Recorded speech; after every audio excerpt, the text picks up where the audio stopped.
पैसों का पेड़। बहुत समय पहले की बात है। रामपुर नाम का एक गांव था।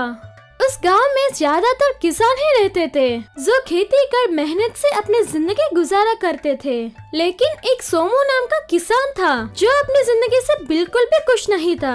उसकी इच्छाएं कभी खत्म ही नहीं होती थी। ये कैसे जिंदगी जी रहा हूँ मैं। सुबह से शाम खेत में मेहनत करो और तभी अच्छी फसल नहीं उगती। अरे सोमू, इतनी परेशान क्यों हो? इस साल फसल जरूर अच्छी रहेगी। सिर्फ अच्छी फसल आने में क्या होगा रामू, पैसे भी तो अच्छे मिलने चाहिए।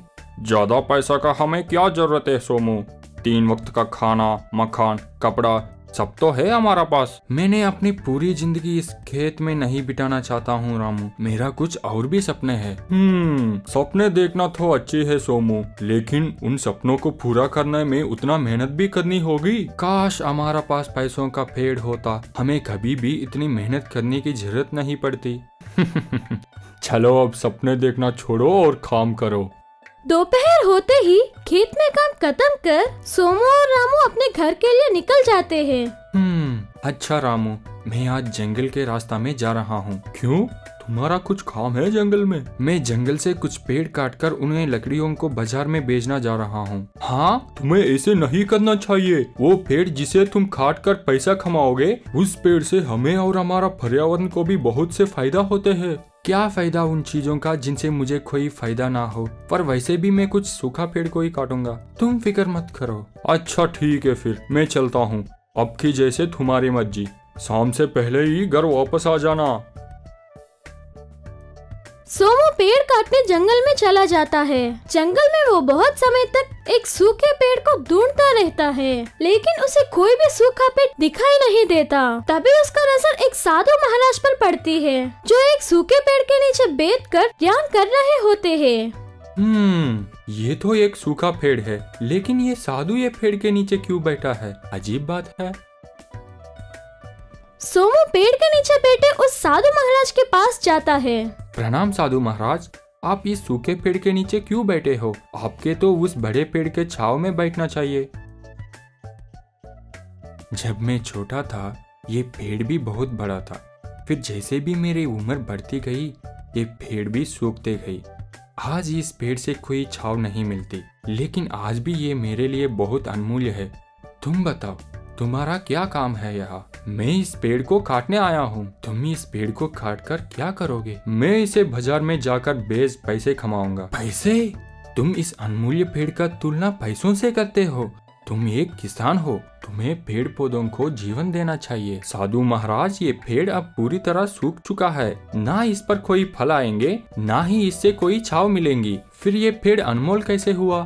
तुम्हारे भी बाल एक दिन सफेद हो जाएंगे और तुम भी सूखे और कमजोर हो जाओगे। तो क्या तुम्हें भी हम जान से मार दे? साधु जी, आप ये फिजूल की बातें कर मेरा वक्त बर्बाद मत कीजिए। मैं इस पेड़ को काटे बिना यहाँ से नहीं जाऊंगा। सुनो बच्चे, ये रखना याद, जड़ें हमारे जीवन की जुड़ी है इन पेड़ों से खास। जो तुम तोड़ोगे इन्हें, फिर टूट जाएगी सांस। फिर कैसे पैसा क्या व्यापार, जब हो जीवन पूरा आसार। साधु की बातें ना मानते हुए सोमू ने अपनी कुल्हाड़ी उठाई और उस सूखे पेड़ पर घाव करने लगा। जैसे ही वो इस पेड़ पर घाव करने लगा, वो बेहोश होकर नीचे गिर गया। सोमू का जंगल से वापस ना आया हुआ देख रामू सोमू को ढूंढने जंगल की तरफ निकल जाता है। जंगल में कुछ दूर चलने के बाद रामू को भी वही साधु महाराज दिखाई देता है। वो उस साधु महाराज के पास जाता है। प्रणाम साधु महाराज जी, मैं क्या मदद कर सकता हूँ आपकी? साधु महाराज, मेरा एक दोस्त इस जंगल में लकड़ियाँ काटने आया था। वो अब तक घर वापस नहीं लौट आया। क्या आपने उसे कहीं देखा है? मुझे माफ करो बेटे, तुम्हारा दोस्त ने एक गलती की थी। कैसे गलती? उसने एक पेड़ को जान से मारने की कोशिश की और अब वो खुद एक सूखा पेड़ बन गया है। वो देखो। रामू को एक सूखा हुआ पेड़ नजर आता है। उसके नजदीक पड़े हुए कुल्हाड़ी और उसके डाले पर लटका हुआ एक कपड़ा देख वो समझ जाता है कि ये उसका दोस्त सोमू ही है। हाँ, ये क्या हो गया साधु महाराज? कृपया मेरा दोस्त को भूल को माफ कीजिए और उसे फिर से जिंदा कर दीजिए। मैं उसे जिंदा तो नहीं कर सकते बच्चे, लेकिन हाँ, उसके बदले में मैं तुम्हें कुछ और दे सकता हूँ। साधु महाराज अपनी आंख बंद कर मंत्र जपने लगता है। देखते ही देखते वो पेड़ जिसके नीचे साधु महाराज बैठे हुए थे पूरा का पूरा सोने में बदल जाता है। उसके डालियों पर पत्तों की जगह पैसे उगाती है। ये दृश्य देख रामू हैरान हो जाता है और सूखे पेड़ बने अपने दोस्त और उस पैसों के पेड़ की तरफ देखता रह जाता है। लो, इस पैसों का पेड़ से तुम्हें जितना चाहिए उतना धन ले सकते हो। तुम्हें उस सोने के डालियाँ काट कर उन्हें बेच पैसा कमा सकते हो। साधु महाराज की किमिया देख रामू उनके सामने नतमस्तक हो जाता है और रूठे हुए उनसे कहता है, साधु महाराज, ये पैसों का पेड़ मुझे किसी काम का नहीं है। मैं एक किसान हूँ और मेहनत कर दूसरों के लिए अनाज उगाकर पेड़ बनाता हूँ। मुझे मेरा दोस्त वापस दीजिए। मैं आपसे उसके गलती और मूर्खता के लिए माफी मांगता हूँ। उठो बेटे, तुमने आज ये साबित कर दिया है कि इंसान की इच्छाओं से ज्यादा उनकी भावना और निष्ठा बड़ी होती है। जाओ, उस सूखे पेड़ पर ये पानी छिड़क दो।